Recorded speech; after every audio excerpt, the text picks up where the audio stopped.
Nous, alors il y a un dernier point théorique, c'est que dans l'ancien monde, un monde, on va dire, de nomades, de terriens, qu'est-ce qu'on faisait pour s'installer?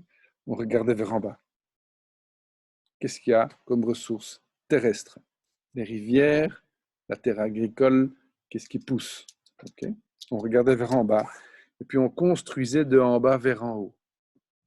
On construisait des civilisations à partir du terrain. Dans l'économie de demain, on va faire le contraire. On va regarder d'abord en haut. On va dire qu'est-ce qu'une société des humains a besoin comme grande fonction vitale. Donc on va d'abord regarder au-dessus. Et on va à partir d'au-dessus dire qu'est-ce qu'il nous faut comme intelligence pour répondre à ces grands enjeux. Ok, on descend d'un cran. Comment on va communiquer sur cette intelligence et ce savoir et cette vision? Vous me suivez? Et puis, qu'est-ce que ça va motiver? Ça va ouvrir le cœur. Et puis, ce n'est qu'après qu'on va développer le processus pour le faire. Et ça, c'est tout à fait comment nous avons construit le programme Extrapreneur. D'abord, répondre aux grands enjeux, puis chercher l'intelligence qui va faire que, puis on va commencer à communiquer vers les communautés, puis ça va motiver automatiquement. Et ce n'est qu'après qu'on va développer le business model. OK? D'en haut vers en bas. Voilà. Pour l'exemple d'extrapreneur, on fait un collectif ou un Benoît ou... Voilà. Donc, on va répondre ensemble et donc je vous invite à rebondir. En quoi nous répondons avec le projet Extrapreneur? Parce que comme ça, comme vous le connaissez déjà un petit peu, en quoi vous pensez que nous répondons au bien commun? On va remplir les cases ensemble et on va remplir l'autre case parce que c'est chaque fois deux cases. Qui se lance? Qui veut se lancer? Le bien commun. À quel besoin du bien commun est-ce que le projet Extrapreneur répond? Plus que jamais. Pas tous à la fois. Comment? Les savoirs. Développer des savoirs, oui. Développer des savoirs et des connaissances. Donc ça, c'est le deuxième niveau, effectivement. Je peux bien répondre un peu. Oui, Gaspard. Pour moi, Vas-y. Ultrapreneur, ça fait un peu ça développe le partage et la communication entre nous. Partage et communication, des tribus, tout à fait. On crée une tribu, oui, on communique exactement, comme on fait maintenant, oui. Comme disait Michel, ici derrière, dans les coulisses, on développe des savoirs, des nouvelles compréhensions, des nouvelles connaissances, des nouveaux insights. Hein. Tout à fait. Donc on a déjà rempli deux cases. Quoi d'autre? Un leadership. Un leadership. Alors comment tu mets ça dans quelle case? Très très bien, Mathieu. Tu mets ça dans quelle case? Plutôt la tête. Dans la tête, c'est la vision. Un leadership, vision, oui. Et émotionnel également. Et émotionnel, pourquoi? Comment? Parce que le leadership se base sur déjà fait appel aux émotions, sur des émotions positives, répondre d'abord à un besoin d'être guidé, d'avoir de l'espoir, d'avoir du chemin, d'avoir des réponses, en apporter quelque chose de positif et le moyen de concrétiser ces choses positives. C'est ça. Donc, il y a effectivement un lien, et c'est là où c'est intéressant. On va voir le lien entre deux bilans. Il y a une intention, une vision, une nouvelle intelligence qui est développée et qui va rassurer quelque part, qui va alimenter le niveau des émotions, qui va rassurer, qui va donner confiance. Et le fait qu'on soit en communauté, qui est juste en dessous, qu'on soit en tribu, eh bien, ça va aider à l'ouverture émotionnelle, à rassurer. Très, très bien, exactement. OK. Quoi d'autre? Quel est le bilan en fait du projet Extrapreneur encore, pour continuer à remplir les cases?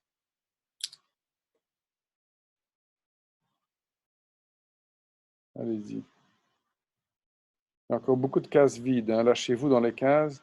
Regardez un peu les cases vides.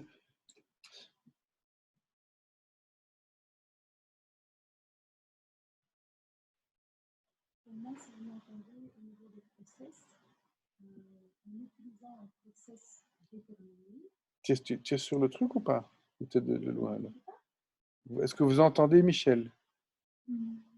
Non, personne ne t'entend. Vas-y, parle. Est-ce que vous entendez? Non, personne ne t'entend. Parle plus fort, sinon. Parle plus fort, comme ça on parle pour tout le monde. Oui. Voilà, je pense qu'au niveau des processus, Processus, oui. Extrapreneur apporte quelque chose parce que en suivant nous-mêmes tout un processus, on l'acquiert au niveau des connaissances, mais aussi on le développe pour pouvoir l'utiliser dans d'autres domaines. Donc on devient processus orienté. Voilà. Donc vous avez entendu donc la méthodologie, les processus, c'est très bien construit, vous avez vu, hein, le processus extrapreneur. La méthodologie, c'est un processus qui permet que dans étape après étape, on construit quelque chose. Mais et puis c'est chaque fois, chaque extrapreneur, c'est réitéré, c'est amélioré. Donc il y a une méthodologie forte qui nous appartient en fait, qui est typique à extrapreneur, avec une couche, une sauce émotionnelle de tribu, on se construit ensemble en confiance. Voilà. Quoi? Oui, oui. Mais tu peux intervenir, il ne faut pas avoir peur, tu peux dire. Hein? On t'entend ou pas? Benoît est là, il peut participer, hein? C'est permis. Moi, je connais les réponses, je laisse participer les voilà. entrepreneurs. Ok. Qu'est-ce qu'il y a encore comme tribu émotionnel? Tu avais rempli la case émotionnelle ou... Oui. Ben, le leadership, tu l'as mis dans l'émotionnel, mais il y a quand même la notion de confiance. C'est rassurant d'être dans une communauté. Hein. Peut-être le leadership, c'est mieux de le mettre au-dessus, oui, dans les connaissances, et plutôt dans l'émotionnel, mettre confiance. C'est ça, hein? C'est rassurant. Rassurant, oui. Oui. Ok, quoi d'autre comme case à remplir? Matériel et financier, on est à la limite entre des gens qui ne se concentrent que sur le haut et d'autres que sur le bas. Nous, on fait aussi du financier, donc on travaille le lean canvas, les budgets, les modèles économiques. Donc il y a le matériel et financier. Ce que Michel dit, c'est qu'on est à cheval en fait. Dans Extrapreneur, on va vraiment construire également le modèle financier, ça pas simplement, voilà, on veut sauver Willy, sauver la planète, mais c'est également concrètement comment construire un business qui tienne la route, mais qui crée en même temps la valeur ajoutée multiple.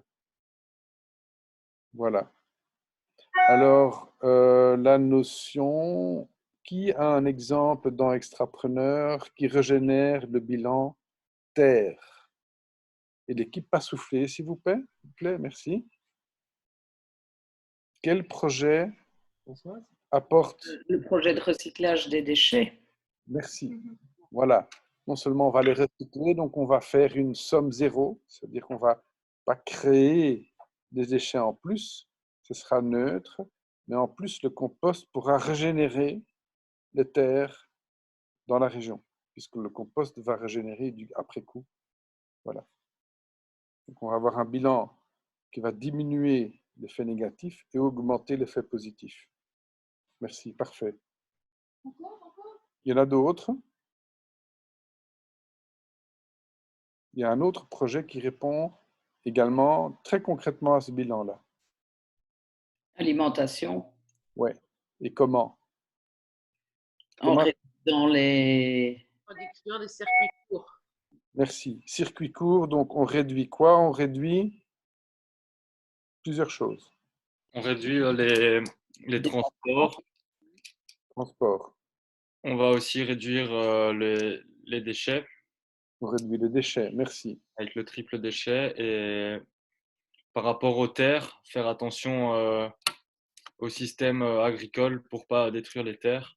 Voilà, on va régénérer, même tant qu'on y régénérer les terres, puisqu'on va cultiver d'une façon durable, qu'on va régénérer des terres qui sont détruites, qui sont inertes, devenues inertes parce que détruites par une agriculture non durable.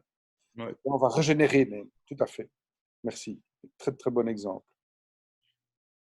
Et nous, Voilà. avec l'IMO, on va réduire le CO2. On va faire que l'habitat passif. Merci. Donc, on va faire de l'habitat passif, ça veut dire de l'habitat neutre si possible. Régénérer, ça va être compliqué, mais ça n'est pas impossible. Tout à fait, merci. Non, c'est possible. On va diminuer l'impact CO2 de l'habitat, tout à fait. Merci. Et on va cultiver nos propres tomates. Oui, merci. On va peut-être mettre quelques endroits où on est plutôt moins bon dans le bilan. Rien n'est parfaitement rose. Dans le bilan du passif, qu'est-ce qu'on serait content de pouvoir trouver une solution à quoi?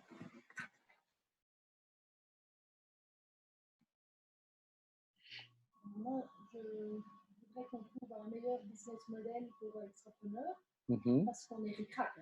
Voilà. Donc, au niveau du bilan financier, l'idée, c'est de trouver un meilleur business model. Bon, on est tout juste. Donc, on est fort ric-rac. Donc, comment on peut créer un business model de cette dynamique extrapreneur qui soit plus intéressant? Qui nous permettent d'engager plus et Voilà. de payer mieux. Engager plus, payer mieux, tout le monde, développer le modèle. C'est le sujet de demain après-midi d'ailleurs. Voilà. Qu'est-ce qu'il y a encore d'autres endroits où on est moins bon? Pour les processus à distance, on apprend, on est tout au début. On a eu un grand coup de pied au cul, mais on est tout au début. On voit bien qu'on expérimente. Alors voilà, qu'est-ce qui s'est passé? Il y a eu une disruption. Poum, on a eu un événement qui nous a obligés à faire quelque chose qui n'était même pas à l'agenda. C'était même pas à l'agenda, on n'était pas capable, on ne savait pas qu'on ne savait pas. On ne savait pas qu'on était capable de le faire à distance. On a commencé à en parler avec Angela et Marie pour la franchise. C'est l'apprentissage du processus d'apprentissage à distance. Tout à coup, un événement nous a obligés de le faire. Pouf, on a eu un lampe rouge.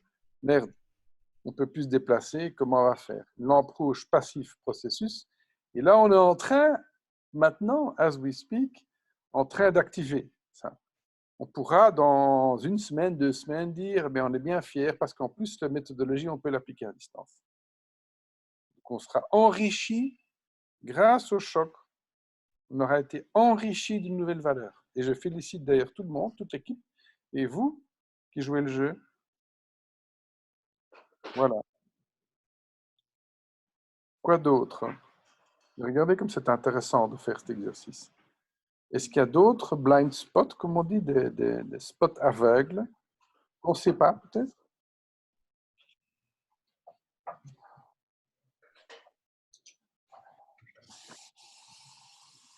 Moi, je pense au niveau de l'émotionnel.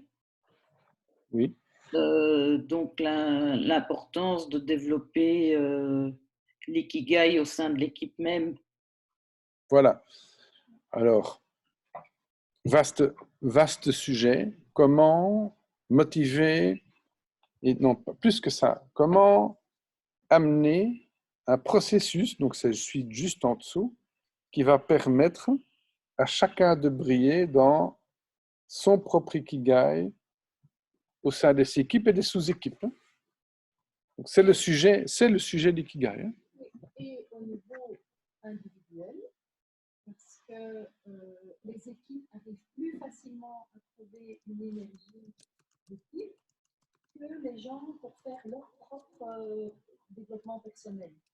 Alors qu'ils le savaient très bien quand ils se sont inscrits, mais quand il s'agit de faire son propre ikigai, les petits morceaux, d'écrire sa bio, de faire sa photo, de se mettre en avant, là, c'est vraiment, vraiment dur, alors que quand on travaille pour les équipes, ça roule. Donc, on met dans la case processus, développer son propre ikigai, sa propre puissance individuelle au sein du groupe.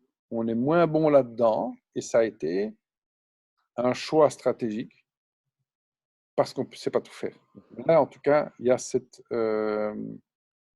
besoin, en tout cas, et donc, du coup, toute l'importance du groupe, du projet Ikigai, c'est de permettre à chacun de réaliser ça individuellement, tout en étant en lien avec l'évolution de son équipe.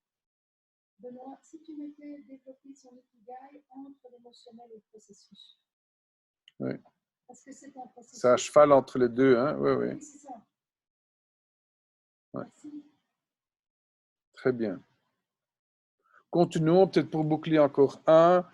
Moi, je vois en tout cas la case du bien commun. Moi, personnellement, je pense qu'on répond à beaucoup d'enjeux du bien commun. On est pratiquement les seuls, en tout cas aujourd'hui particulièrement, les seuls à réfléchir au bien commun. Tout le monde aujourd'hui pense qu'à sa survie. Nous pensons au bien commun, c'est-à-dire aux différentes fonctions, 26 enjeux, hein. aux 26 grands enjeux. Comment on va gérer ça? Et je peux vous assurer, je vais de surprise en surprise, hein, de jour en jour. Donc, de voir combien il y a peu de gens qui réfléchissent réellement à comment répondre concrètement aux enjeux au sens large. Michel, Oui, tu penses vraiment ça, ce que tu viens de dire? je suis très étonné, effectivement. Par contre, vas-y, dis-moi ce que tu sens. Non, non, c'est une question. Tu penses Oui, vraiment ce que tu dis? je vois deux choses. Je vois j'étais très, très choqué d'ailleurs. J'ai eu un chief économiste d'une banque très connue qui me dit, écoute, réfléchir à la post-crise, pour l'instant, ça n'intéresse personne dans la banque. On est tous en train de sauver les meubles et ils pensent qu'à leurs propres fesses. Donc, c'est vraiment, c'est violent, hein.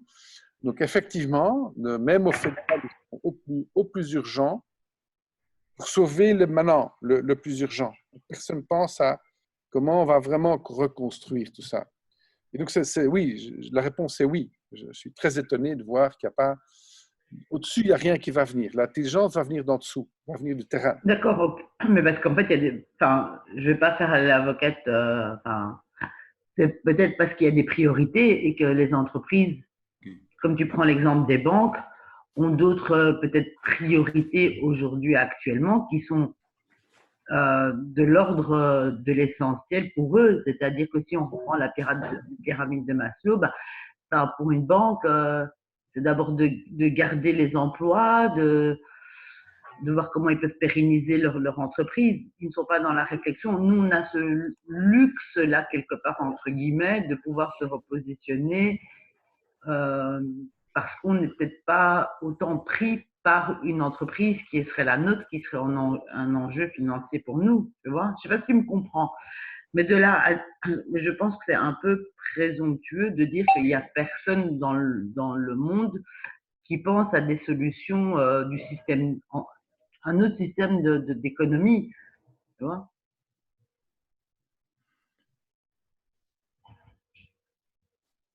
Allô? On t'a entendu, Fena. Ah, ok, parce que Il y a Michel a disparu. Michel sans E. Je crois que dans les aspects négatifs, il y a aussi la communication vis-à-vis de l'externe et une amélioration, et c'est partiellement dans le processus d'existence de la communication interne, parce qu'il devient de plus en plus clair qu'on va se retrouver dans un système où, en tout cas pour les 2 prochains mois, il y aura beaucoup de communication immatérielle, on va le dire comme ça, technologie qui n'est pas la meilleure. Alors, si vous pouvez le rajouter quelque part, la communication externe, dans le négatif, à améliorer, la communication interne pour renforcer encore le processus à distance. Oui, tu as raison, il faut revoir peut-être certaines choses à ce niveau-là. Ben, je ne sais pas, Michel, il est parti? Yeah, ben, j'ai l'impression que... La difficulté, elle se trouve aussi que Extrapreneur était fait dans l'interaction des gens. La force qu'on a tous rencontrée les 3 premiers jours, c'était de se dire, mais au bout de 3 jours, on s'est dit des choses qu'on ne se dit pas souvent avec d'autres personnes. Donc aujourd'hui, on est non seulement dans la difficulté de la communication sur nos projets, mais aussi on est dans la difficulté de la puissance de l'interaction de tout le monde dans le travail commun de ce projet, quel que soit le projet qu'on ait choisi. C'est ça. Oui, je suis d'accord. On est tous confinés. Enfin, il y en a qui ont des enfants, des familles, etc. Mais ceux qui vivent seuls, on n'est pas encore complètement, mais demain soir, c'est fini. On ne sort plus de la maison. Moi, j'ai reçu une vidéo hier soir de Tenerife d'une amie à moi. J'ose pas vous la montrer parce qu'elle fait peur, cette vidéo. Mais vraiment, et c'est pas un fake, c'est ma copine qui l'a filmée de son balcon. Donc, voilà. On va arriver malheureusement dans une situation où l'interaction et la dynamique du groupe créé par Extrapreneur, elle ne sera plus là. Nous tu m'entends? Ah, t'es là, Michel, parce que tu avais disparu. Oui. À nous justement de se réinventer, d'innover et de cultiver ça. Donc, chaque choc étant une invitation salutaire, c'est à nous de nous débrouiller et d'aller chercher cette valeur ajoutée. Et par les moyens du bord, hein, c'est dans l'urgence qu'on se découvre de nouvelles capacités. Hein. Mais tu l'as bien mis effectivement. Là, on a communiqué et à réinventer, à créer cette intelligence du groupe et des tribus. Eh bien, on va devoir se. Mais je trouve que en 3 jours, quand je vois ce qu'on a réussi à faire en 3 jours, je suis tout à fait confiant qu'on y arrivera. Et il y a, à mon avis aussi, Nathalie, pour répondre à ta question, et ça c'est un sujet d'actualité, des communications bilatérales en groupe et au-delà de ceci. Michel, à mon avis. Michel, on n'entend pas, c'est coupé. Ah. Comment ça se fait que le micro ne marche pas? Mais ça dépend, quand tu bouges devant, ça pose problème. Tu peux répéter la dernière phrase où tu avais dit que finalement, même les interactions bilatérales? Oui, je pense qu'ici, déjà, entre ce qu'on a réussi en 3 jours, c'est exceptionnel. Donc, je nous félicite tous, hein, mais chacun de vous et surtout vous, hein, d'avoir joué le jeu et d'avoir mis en place et joué le jeu pour créer cette communication. Par contre, je pense qu'il va falloir, pour répondre à la question de Nathalie, pour garder bien vivant le lien dans les équipes, créer également des communications bilatérales au sein de l'équipe.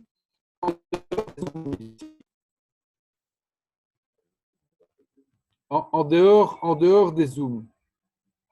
Oui, des communications en dehors des Zooms, c'est-à-dire soit par WhatsApp ou n'importe quoi, coup de téléphone, si on ne peut plus se voir. Non, ça, je crois que toutes les équipes le font. Exactement. Mais disons que c'est un élément où il va falloir travailler beaucoup. Il y a aussi une perte au niveau négatif, c'est finalement une perte de l'interaction qui fait que l'intelligence collective du groupe, même si elle est composée de 2 personnes, va fonctionner. Bon, on sait que la distance n'aide pas, on peut pallier partiellement par la distance et un vidéo chat ou n'importe quoi, mais ce n'est pas la même chose. Tu ne réagis pas de la même manière par rapport à ton interlocuteur parce que tu ne l'as pas dans les yeux. Mais cela dit, c'est un phénomène qui peut être ajouté. Il faudra peut-être trouver un moyen d'échanger les connaissances de manière différente. Et parce que, bon, pas tout le monde aura le temps de tout lire ou de tout écouter, mais de l'autre côté, il faut aller à l'essentiel. Donc là, il y a un problème d'apprendre à apprendre dans la connaissance. Comment le partager? Ça, c'est dans le négatif, à mon avis. C'est quelque chose qui doit se développer, disons. Voilà. Tout à fait. Merci beaucoup. Effectivement, Francesco, l'intelligence collective du groupe, c'est aussi quelque chose qui va, selon moi, devoir être développé et réinventé au sein des prochaines semaines. Hein. L'intelligence collective du groupe, comment faire pour faire appel à l'équipe, comme tu dis, pour réussir ça. Pour répéter, Francesco, l'intelligence collective du groupe pour les 3-4 prochaines semaines, il va falloir réinventer une façon de le faire, c'est-à-dire probablement, je ne sais pas, on en discutera avec Benoît et Michel, mais faire des appels à l'équipe hein, sur des questions quêtes. Donc, comme j'ai fait hier, ça a très bien fonctionné. Je vous remercie d'ailleurs pour le business model. Quand on a fait l'appel à l'équipe sur un sous-projet, en fait, qui est très important stratégiquement, on a fait ça. Je veux dire que ça m'a sensiblement permis d'avancer. Donc, quitte à faire, Francesco, sur vos projets, par exemple, des appels à, voilà, on a besoin de votre intelligence collective pendant 1 heure. Boum.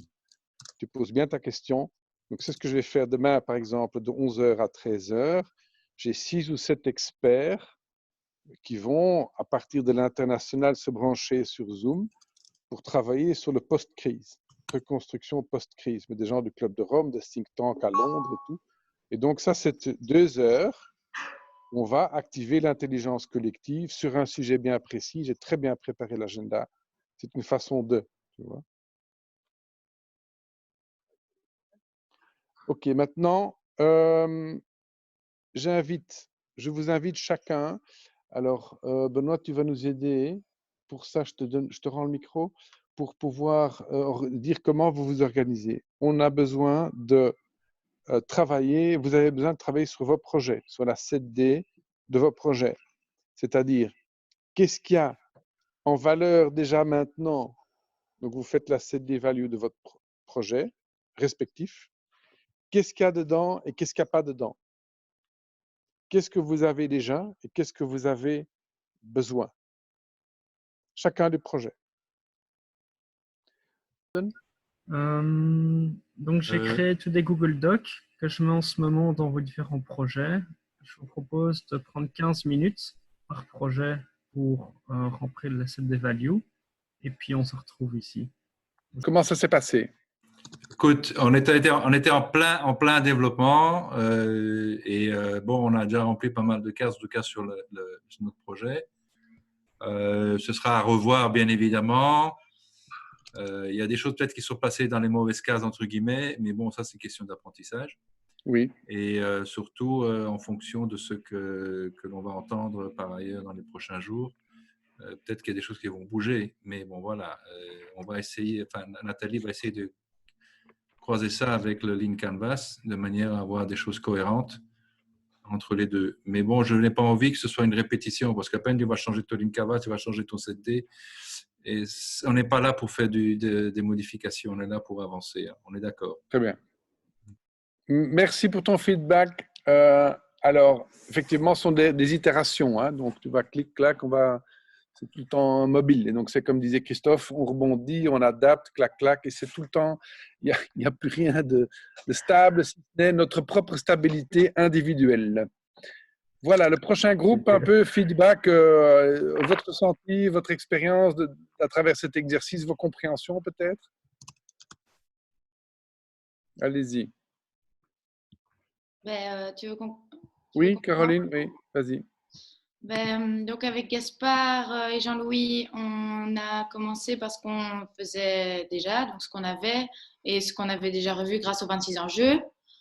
Donc dans le bien commun, on a pu voir qu'on allait pouvoir impacter la pauvreté, le réchauffement climatique, la santé, l'énergie, la biodiversité, les terres, la formation aux métiers de main, les ressources naturelles.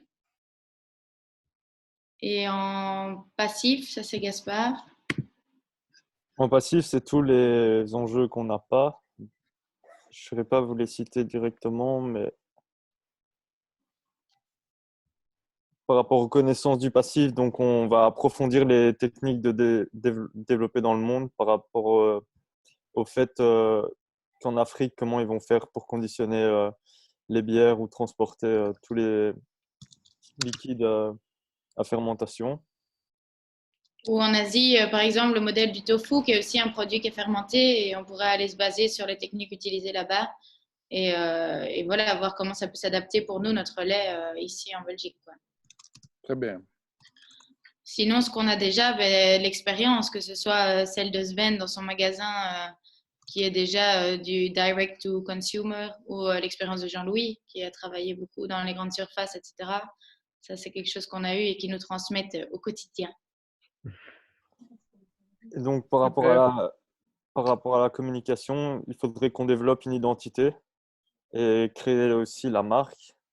Donc, on a encore pas mal de questions par rapport au fait de se comparer au lait ou bien plus vers le bien-être. Et ce qu'on a, c'est vraiment une confiance dans le groupe, un lien entre nous qui se crée tous les jours et qu'on aimerait du coup exporter pour aller à la colonne du dessous dans l'émotionnel et faire ressentir ça à la communauté à laquelle on s'adresse, quoi. Très bien. Donc toujours pour l'émotionnel, le but de créer une communauté pour interagir et créer des liens entre nous et notre consommateur. Au niveau du processus, ce qu'on a pu déjà bien exploiter, c'est l'ikigai. Clairement, la semaine dernière, moi, j'ai eu un petit coup down où j'ai demandé à Jean-Louis quelle était ma place dans le groupe. Et directement, il a pu rebondir. On a partagé nos talents. Et encore ce matin, en accueillant Françoise, on est direct reparti de ça. Donc ça, c'est vrai que c'est un processus qui est bien ancré et qui fonctionne bien chez nous. Au niveau du matériel financier, on a une idée d'abonnement au niveau des laits. Donc proposer une livraison comme le magasin Sven pour limiter en circuit court, où le consommateur viendrait chercher sa livraison. Et on a pas mal de contacts à contacter pour potentiellement avoir leurs avis ou tester leurs projets dans leur magasin. Et en termes de processus aussi, ce qu'on n'a pas encore, mais qu'on a assez bien développé en interne ce matin, c'est le marketing DNVB, donc Digital Native Vertical Brand, qu'il faut absolument exploiter. Et donc, c'est vraiment le principe de constituer une communauté en amont, avoir déjà tous les consommateurs intéressés par le produit avant même d'avoir le produit mis en place, quoi. Donc ça, on veut vraiment le développer. Et alors, on aimerait développer aussi une application, que ça se fasse essentiellement par des commandes en amont, avec une application qui serait aussi axée sur les apports nutritionnels, etc., que ce soit vraiment poussé. En fait, un espèce d'ikigai de la nutrition, quoi. Que chaque personne sache individuellement ce dont elle a besoin, vers quel produit elle doit se diriger, se tourner pour un bienfait, une meilleure nutrition. Super, c'est canon ça, hein? Bravo, hein? Donc pour la terre, ce qu'on n'a pas, c'est que si un jour on envisagerait de livrer à domicile, on créerait peut-être du CO2. Donc il faudrait voir l'impact que ça pourrait faire vis-à-vis du gain et potentiellement contrer en faisant une bonne action. Et il y a l'eau consommée dans les champs de petit épeautre. Donc pour faire du lait végétal, le petit épeautre consomme beaucoup moins d'eau que les autres laits végétaux, par exemple à base d'amandes. Mais il consomme toujours de l'eau pendant sa cultivation et il y a des efforts qui peuvent être faits au niveau de la stérilisation des terres et des techniques qui sont connues dans le coton pour faire des recherches pour consommer moins d'eau. Et alors, pour la Terre, je vais juste expliquer les 3D pour ceux qui ne savent pas. Donc, c'est le fait d'opérer sur un triple déchet, une action triple déchet. Donc, on va, du fait que c'est en vrac, le consommateur peut utiliser vraiment ce dont il a besoin en termes de ressources. On va aussi vendre un produit qui est le lait, par exemple, de petit épeautre, mais on va aussi utiliser le résidu qu'on a recueilli en le fabriquant et le transformer en cookies qu'on va pouvoir vendre aussi, quoi.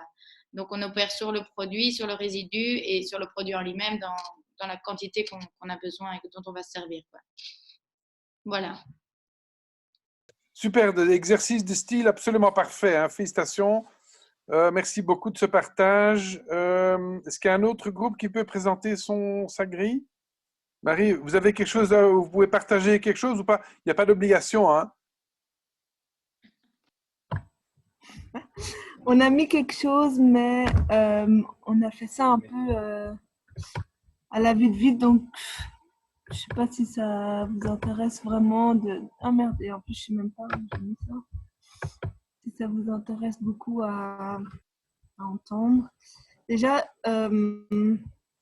on a dupliqué le 7D value parce qu'on a d'un côté le Impact Business Club et de l'autre on fait aussi pour le projet d'app, donc le reconditionnement des ordinateurs vers le Sénégal, je pense c'était. On avait commencé avec la terre aussi, donc, et on a juste fait le Canva pour l'Entrepreneur Club. Donc, ce qui est sur les Ah, c'est quoi ça? Donc, tout ce qui est dans la colonne actif pour la Terre, c'est il faut que l'ambition des entrepreneurs soit écologique et durable. Aussi, et donc dans le passif, il risque d'avoir un manque de concret, qu'on reste plutôt dans l'échange d'idées. Voilà. Après, pour matériel et financier, on trouvait ça intéressant parce qu'on pouvait faire un partage de dépenses avec les autres partenaires et aussi donc créer une entraide. Ah, ok. Et aussi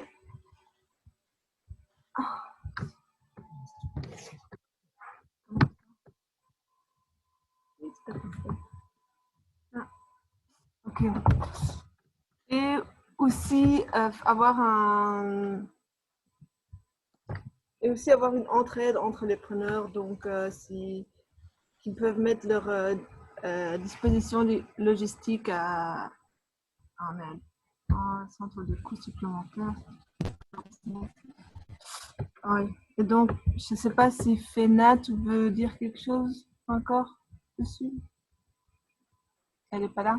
Oui, si, je suis là. Ah. Si, je suis là. Attends 2 secondes. Hein. Dans le processus, la grande valeur ajoutée de ce cercle d'affaires, c'est la synergie entre les acteurs et leur réseau. Hein. Tu l'as mis, mais c'est vraiment ça à mettre en gras, en gros et gras. Oui, c'est ces vraiment avantages ça. collaboratifs de réseau. Donc, c'est vraiment cette émergence de l'équipe. Hein. Et c'est ça qui fait aussi la différence de beaucoup d'autres fondations ou clubs. Parce que tu dois vraiment travailler ensemble. Oui, ça c'est de la partie émotionnelle, c'est vraiment d'apprendre, c'est l'interaction avec les autres, de prendre de la connaissance de l'autre et de pouvoir justement, lorsqu'on n'est pas un pro dans un domaine et si on n'a pas l'infrastructure et des process, de pouvoir tirer bénéfice là-dedans, ce qui va avoir un impact financier effectivement du travail collaboratif. Donc à tous les niveaux, il y a plein de niveaux où c'est positif. Maintenant, en termes de passif, oui, il faut faire passer l'intérêt personnel et l'ego, on doit le mettre un peu de côté et apprendre de l'autre. Il faut apprendre aussi dans la communication, ce qu'on a mis, la difficulté va être de sortir du schéma traditionnel et pour innover et de bien faire attention à sa communication verbale dans le jargon qui peut-être par moment, oui, où on peut ne pas le comprendre et du coup avoir peur. Donc voilà, pour le moment où on en est. Très bien. Dans la communication, il y a aussi quelque chose de très important, tu l'as dit, inspirer, mais c'est vraiment là aussi à mettre en gros et gras, inspirer que créer de la valeur externe, sociétale ou terre, dans les 2 bilans externes, que si on crée de la valeur à l'externe, en fait, ça crée un maximum de valeur interne. C'est vraiment cette inspiration vers les autres entrepreneurs qui ont peur de perdre, hein, qui ont peur de perdre leur business. Hein, non, c'est justement de dire, plus vous allez collaborer, plus vous allez créer de la valeur externe, plus vous allez créer de la valeur interne aussi. Oui, c'est d'être une forme d'exemple, en fait, pour les autres. Oui. Exemple à suivre, en fait. Oui. Donc ça, c'est une valeur inestimable parce que beaucoup d'entreprises disent qu'ils vont faire un tas de trucs, mais ils ne le font pas en vrai parce qu'ils ont trop peur que ça leur coûte du fric et que ça ne rapporte pas. Ouais. Très bien. Donc voilà. Très très bien. Bel exercice en tout cas. Bravo. Hein. Donc si vous n'avez pas eu le temps de faire votre Canva, n'hésitez pas à le faire en équipe projet. En ce qui concerne le programme Extrapreneur, la journée est finie pour aujourd'hui. Donc, on a vu comment utiliser le template de Asset Value pour faire l'évaluation de son projet. Et un peu plus loin dans le programme, vous verrez comment utiliser ces mêmes templates pour créer des alliances. Parce qu'en fait, ceci est la base de l'Alliance Map. Et on verra ça plus loin, donc il y a les 12 modules. Et vous verrez un petit peu plus loin comment créer des alliances. Donc gardez bien ce template. N'hésitez pas à continuer à le faire évoluer en fonction de l'avancement du projet. Et c'est tout pour aujourd'hui. Bisous à tous. Salut, bonne soirée. Bye bye.